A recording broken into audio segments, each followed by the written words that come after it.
thing that we like about plant communities in particular is just that it describes that network, and it describes it's a very broad idea, and I think even scientifically it means kind of different things to different people, but it is a framework for understanding how plants relate to each other and kind of their behaviors, their different shapes, the way the layers happen, and I think paying attention to that, which horticulture has not traditionally paid a lot of attention to me is a very valuable way of understanding the potential. Because I think understanding native plants is great, but that nativeness only describes where plants come from.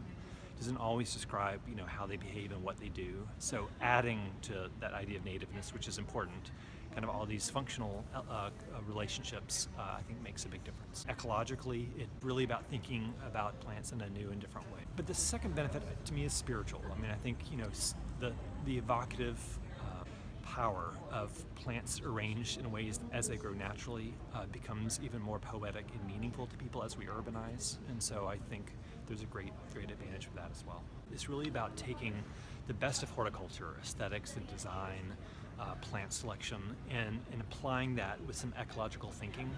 really about how plants layer themselves, how they behave,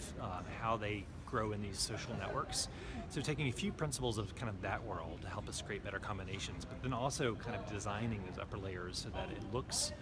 so you're getting the best of both worlds. You're getting the functionality of kind of ecology and all those ecological benefits, but also the aesthetics of beautiful horticultural plantings. The first best step is to start looking at those areas where you have a lot of mulch, where there's just year-round kind of brown spots,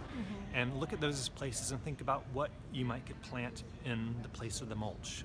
And they can start small, and you can start in just small areas, maybe along the edge of a path, and kind of go deeper as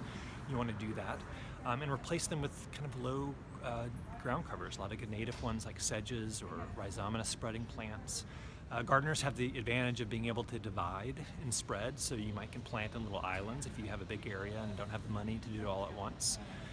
But just start thinking about, if you have perpetual mulch and if you have to put mulch there every year, that might be a good place to think about,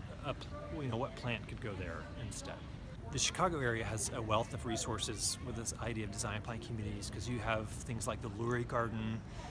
which has areas, some of them are kind of formally arranged, but other areas have kind of matrix style plantings where you can see some beautiful examples of great tough plants. The work of designer Roy Diblick, which has a lot of wonderful examples of the Art Institute in Chicago, or the Shed Aquarium, are wonderful places to see design plant communities in sun and some shade and in different conditions, and there's just some excellent examples of not only really functionally working ones, but just some really beautiful plantings.